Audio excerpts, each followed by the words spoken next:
Good morning, everybody. Welcome, Packers fans from around the world. Aaron Nagler here with your Packers Daily Chat on the Cheesehead TV social channels. Hope you're all having a fantastic morning wherever you are in this great big world of ours. Hello to everybody in the comments section. I'm just sitting here letting you know that it hasn't even been a week. It hasn't even been a week since the Rodgers news dropped. Not even a week. Oh, baby. I'm sorry I'm a little late this morning because people won't stop fucking texting me about it from all manner of places. It's been a fun morning. I hope you're all doing well. How about that offensive line? That's something I was looking at going over the draft, the last couple drafts, and the makeup of this team. And it's very, very clear that Brian Gutekunst is trying to put a stamp along this line of bigger, physical, more intimidating. And I'm here for it, man. And some would argue it's about transitioning to love. I don't think that's the case. I think it's much more about how they want to play and the kind of team they want to have. And man, I am loving it. The pieces, the mixing and matching they can do at this point, especially when Bakhtiari is back from his injury. Obviously, that is a consideration. Got to think he'll miss at least a few games early on in the year. But the way it lays out right now, I am so excited about this offensive line. And it's funny how it was a true concern. You know, there were definite question marks heading into the draft, but man, with their selections this past weekend, along with what they did last year and the pieces they have coming back, I am very excited for the big boys up front in the green and gold. I'll tell you that. Hello to everybody in the comments section. Good to see you all. The Bubbatron, that is perfect. Worrying is like a rocking chair. It gives you something to do, but it won't get you anywhere. Fantastic. Couldn't have said it better myself. Anyone who follows me for any length of time knows that I am very much of the ilk of the spy in Bridge of Spies when Tom Hanks repeatedly asks, "Do you never worry?" And he responds, "Would it help?" It's not going to help. So I try not to worry about it, but human nature being what it is, you can't help but worry sometimes, no doubt about it. Jerry Kramer is disgruntled with the new line. I think Jerry's going to be okay. By the way, check out the new documentary about Jerry. Just got released last week. We had a very small part in it. Is Bob McGinn losing his mind? Guys, I just want everyone to know that shortly before I went live, Bob McGinn confirmed Schefter's report from last Thursday, so everyone can relax. I think methinks the internet moves a little too fast for Mr. McGinn. Andy, thanks for the super chat. I really wonder what the hell Goot and the rest of the front office has done to piss off players. Not 6 months ago, Matt LaFleur had that locker room carrying the G and together. But that's the nature of the offseason, right? And that's the nature of personnel, is making hard, shrewd decisions that then are probably unpopular. And with your rank and file is no exception. I think that's the nature of the beast. Especially, it's a lot easier to be carrying the G together when you're all in the locker room together each and every day. The off season comes, you all disperse, you all go about with your lives, and it's easier to have factions and grievances and problems. That's just the nature of the beast. Give me Elliot Wolf as GM. Sometimes you have to go backwards to go forwards. Well, I don't think that's happening anytime soon, but hey, I was all for Elliot getting the gig back in the day. It is interesting, though, that since leaving Green Bay, guy hasn't been able to get a sniff, hasn't had much of a opportunity, not even interviews. So maybe his star is not as well received around the league as it is in Green Bay amongst the fandom. Zol, thanks for the super chat. Just want to say thank you for the awesome coverage with a realistic perspective. Tired of all the reports and drama. Us fans just got to enjoy the ride. Zol, thank you very much. I try to keep it, as real as possible. Obviously, I'm a Packers fan. I don't make any bones about that. I don't try to hide the fact. I want the best for the team. There's no doubt about it. And I'll tell you what, Aaron Rodgers being under center in 2021 is what's best for the team. So I'm pulling for that to happen. There's no doubt about it. Oh, thank goodness. I was having some trouble believing it, but now with Bob's confirmation, I think I'm good. Yes. You can all rest easy at night. Oh, what? Have you talked about Za'Darius posting about wanting a raise? No, I haven't, but that keeps in line with what I was talking about last week prior to the draft. And what I've heard is that Za'Darius was, I guess, raise it to the word pissed that he didn't get an extension when they restructured his contract. He was very much angling for one. The Packers didn't give him one. That graphic is a pretty damn clear story how he has been more productive than Khalil Mack. Now, that's part and parcel with the NFL, though. I mean, you do sign a contract, and at some point, if you do outperform it, hopefully you will get adjusted and or extended. There are going to be times when you are outperforming guys across the league, and they are compensated more. I mean, Aaron Rodgers went through that for a long time, where there were plenty of other quarterbacks who were making a lot more money than he was while he was a superstar and one of the best in the league at the position. So, Za'Darius can be upset about it. He can grouse about it, but he's got to wait in line. There's only so much they can do. Gutekunst and LaFleur have built a very, very good team. Millionaire problems. Greg, I very much agree. Very much agree.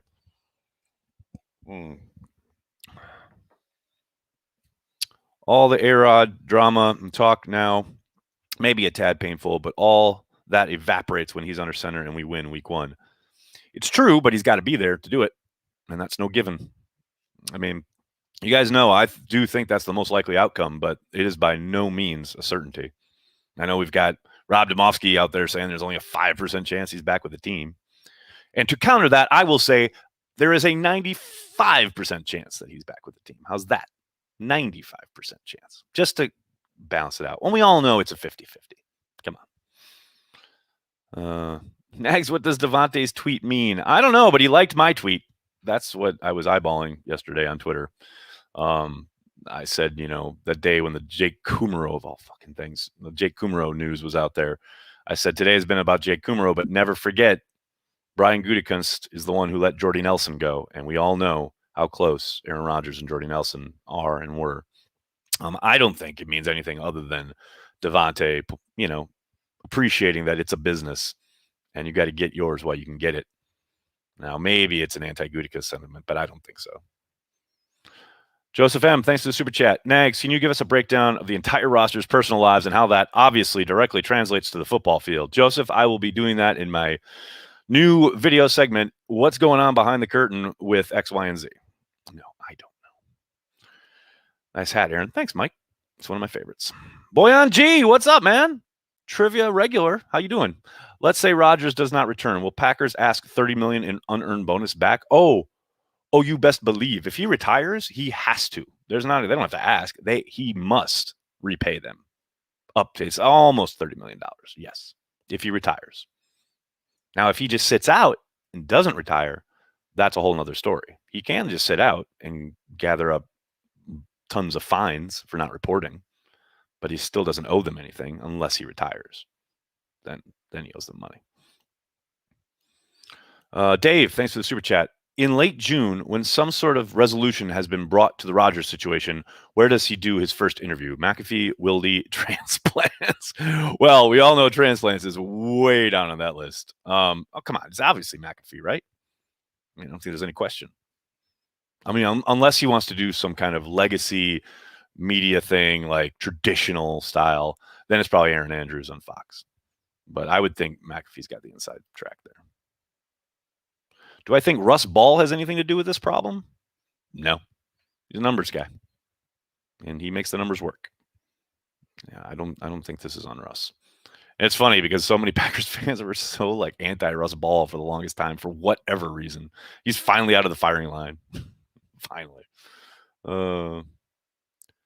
If Rodgers does come back for 2021, is all forgiven or is it a lame duck year? Oh, I don't know. I tell you what, my hunch is that it's over. And that's the final year and it's the last dance. But it really depends on what the resolution is. If it is a contract extension with more guaranteed money, then no, he's probably sticking around, right? But yeah, that's a sticky wicket, as the English like to say. I would be surprised if he is there much past 2021, though. Oh boy, people. Wait, it's so simple. We need a punter. He's friends with McAfee. Bring him in. Underage Packers have been in talks with Aaron to get him on the show. That's great, Joey. I'm very excited for you. Let me know how that goes. Any chance they'd trade Love instead? Justin, you can't completely dismiss it, but I would highly doubt it. Is there a possibility that happens? You'd be a fool to say no, but it is their guy now. It is the one that Brian felt strongly enough to take in the first place. can't imagine they'd turn around and ship him away now. But if that is the way to get Aaron under center, maybe they do it. We'll see. Again, though, I highly doubt it. 2020 draft pick that most affects next season, A.J. Dillon. He's going to be rocking and rolling. Was The Last Dance last year or this upcoming year trying to decide on my Sunday ticket description? I think it's this year. It would be really nice if Rodgers would give us his side of things. Wouldn't it, though, Justin? I'll tell you what.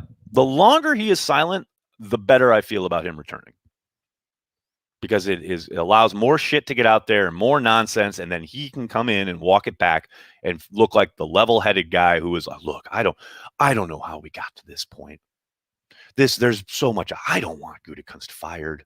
This is the media, and then that's his favorite thing is to make it the media's fault. You know, when he could end all of this with a fucking tweet. Sitting at he liked Davante's tweet 2 days ago. We know he's watching Twitter. Could literally end it all right now, but he chooses not to because he likes to make the Packers twist. Thanks for GM, Mike. Nobody wants that.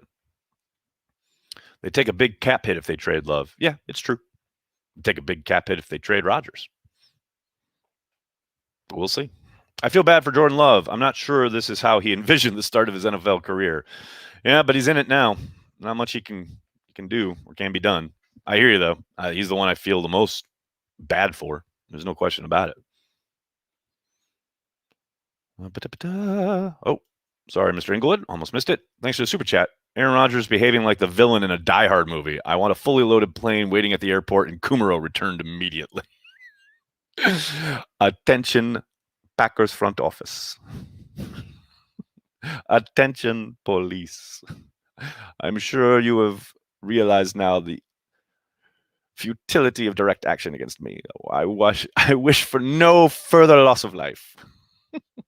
Eric Wingers, thanks for the super chat. How do you feel about the D-line after the draft? Can Slayton be a starter next season or a rotational guy? I think he's a rotational guy early, but you can round into a full-time player. I think he's going to be there to clog things up on early downs, and God bless him for it because it allows Kenny to move around and be a chess piece. I love that pick. I love it. And I don't think he's going to come in and be a great player, at least not right away. But I do think he gives them the kind of girth and, just physicality across the front that they've been missing, sorely missing. I'm excited to watch that kid. And if he's even just partly what he's shown in his college tape, if you can just bring that to the NFL, man, he could really help this defensive line. No question about it. So I think Adams returns, right? Yes, Adams is going to be back. Nathan, thanks for the super chat. I love Lindsley and Wells, but it'll be nice to have a bigger center that can't be moved into running lanes by the Justin Tucks of the world. He's a tall dude, Myers. He's a tall guy. They haven't had a center that tall in a long time. Yeah, we'll see. Your college strength doesn't always necessarily translate to the NFL, but I think he is going to be quite good. Rob Domofsky said it's a 5% chance, 12 returns. I know, Ryan. As I just said, I'm saying it's a 95% chance. So there, we've got the balance. We could tip the balance of the scales, and we can all just meet in the middle. There. Take that. Go on Rob's chat next time he does one. Oh, what? He doesn't do them? Oh, right. Well, go and tell Rob that I said it's a 95% chance to counter his 5% chance. There you go. Let me see what else we got. Bill, thanks for the super chat. True Detective Season 4 with Rodgers and Goot as the leads. You are the Michael Jordan of being a son of a bitch. Let's make it happen. I love this idea. I love it. I am all in. Slayton is the D-line. Slayton is the D-line. I'm on the Brood Squad. You are the Brood Squad. A nuclear family. Thanks for the super chat. Why are the most competitive people in the world so upset with competition? Brady when Jimmy G was drafted. Favre Rodgers. Rodgers Love. Just beat them. Great fucking point. Man, it's so sensitive. I know. But that's part of what makes them great. Michael Jordan was the same way. His Hall of Fame speech where he basically listed every human who had ever slighted him ever. You got to have a certain level of petty to get to that point. And Rodgers certainly has that in him. I wrote that his first year as a starter on Cheesehead TV. He definitely has some Michael Jordan in him in that sense. He holds a grudge. He holds on to every single slight. We all know it, but that's part of what makes him great. So, yeah, I hear you. Yeah, just beat him out. And he said that. Aaron Rodgers literally said that prior to the draft when there was all this talk about, he'd had a down year. He was coming off a couple down years. Packers might bring in a quarterback. And he said, whoever they bring in here, they ain't beating out me. He knows. Of course he's going to beat out. But that maybe then lends credence to this idea that I've seen floated around is maybe he saw Jordan Love in practice running the scout team and saw a little bit of himself, saw some talent, saw some competition, and went, wait a second, this is my fucking rodeo, and acted accordingly. I don't know. It'd be nice to hear from him. That's all I'm saying. I'm just throwing that out there. Dustin, thanks for the super chat. Time to schedule and book the Lebowski watch party. It's coming. It's coming. Trivia will be wrapping up soon. So after trivia is done, we'll definitely get it together. What do you think will be the biggest difference seen between Pettine and Barry? Joe, that's a really good question. It's hard to say, though, without getting too much from Barry the one time we got to talk to him as far as philosophy and such. If he runs things, though, the way they ran the defense in LA, I think they'll have hopefully a lot less kind of pre-snap nonsense, a little less when it comes to trying to mix and match personnel with what the offense is doing and a little more dictating.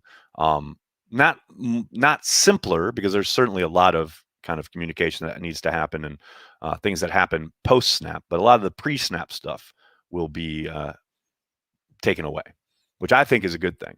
I think they were specialists to a fault under Pettine, and I think a lot of that will be streamlined with Barry. Hopefully, that's my hope anyway.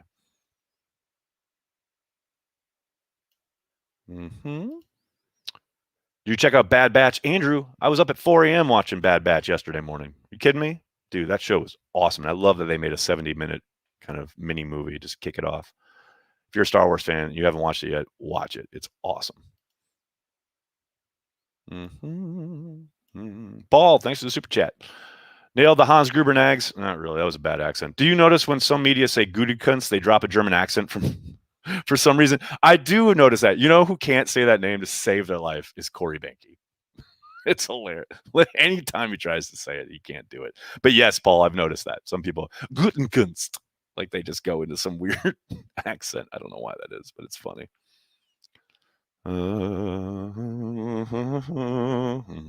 Why does Rodgers want all the drama and whatnot? I thought he likes to chill, attitude of gratitude. It's his way of getting back at the Packers. I've been saying it. I'm going to keep saying it until he explicitly says this isn't the case. And even then, I'm not sure I'm going to believe him. But, you know, they embarrassed him last year on draft night. He embarrassed them on the draft night this year. Payback is a bitch. And he's just loving watching them having a twist and turn in the wind. Z did great. Pay him. Brandy Lewis breaking it down as usual. Do I think Za'Darius gets extended this offseason? Not this offseason. They just restructured his contract. I think next year there's a possibility. There's a good chance that happens, but I doubt it happens this offseason. Is Lambeau going to be 100% capacity this season? That's a really good question, Rick. They have not said one way or the other. I think they'll wait to make that kind of announcement as the summer goes along here. I suspect there's a very good chance that happens, though. Yes. Obviously we'll see what happens throughout the summer with the pandemic and vaccinations and what have you. But I do think there's a good chance that, yes, Lambeau should be back to 100% next year. God, I hope so. Can't wait for more three-man rushes this fall. Mike Witt, you shut your mouth. Jesus Christ. Grafting Diamond, thanks for the super chat. What are your expectations for Tonyan in 21-22? I think he's going to ball out. I think he's going to make some money. It's going to be interesting. I said the other day on Twitter, I'm sure some of you saw it, Tonyan literally tied a scoring record at the tight end position for a franchise that's been around for over 100 years, and no one ever talks about him when they talk about the Rodgers and having weapons, and he is an absolute weapon, and he's done a really good job of building up his game, and I think he's only going to continue to do so. That's what's crazy. Remember last summer when we were like, what are they going to do at tight end? And how's that mix going to work? And then we came into camp, and he was obviously tight end one from the very first practice, and we thought, okay, they've made their decision, that's their guy. But we still didn't think. I mean, I didn't think that he was going to go on to have the season he had, but he played an outstanding game all throughout the year, and I think he's only scratching the surface of his potential.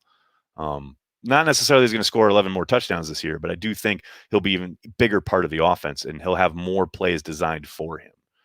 He's certainly put up the numbers to indicate that it's not too big for him, and I do think he's just going to work his ass off and be better. Now, in this offense, there's the ball could go anywhere in any play, and there's no telling who's going to be the guy outside of Adams, because Adams is the one guy who will obviously get fed.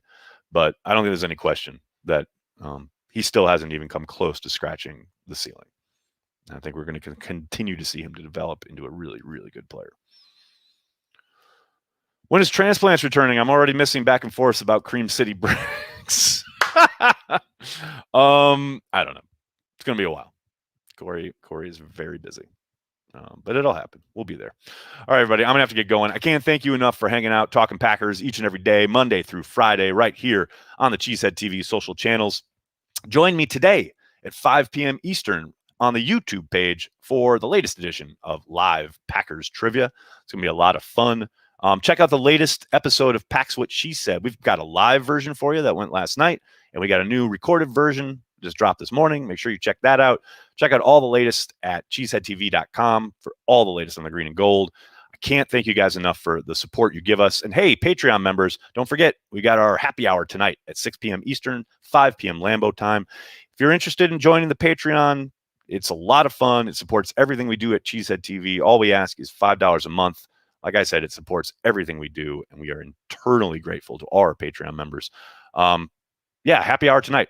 6 p.m. Eastern. It's a lot of fun. Please join us. In the meantime, please do me a monster favor and hit like on this video. Subscribe to the channel. Tell your friends. Tell your family. Cheesehead TV. We are devoted to Green Bay Packers fans worldwide. Thanks a lot, everybody. Have a great day. Go Pack Go.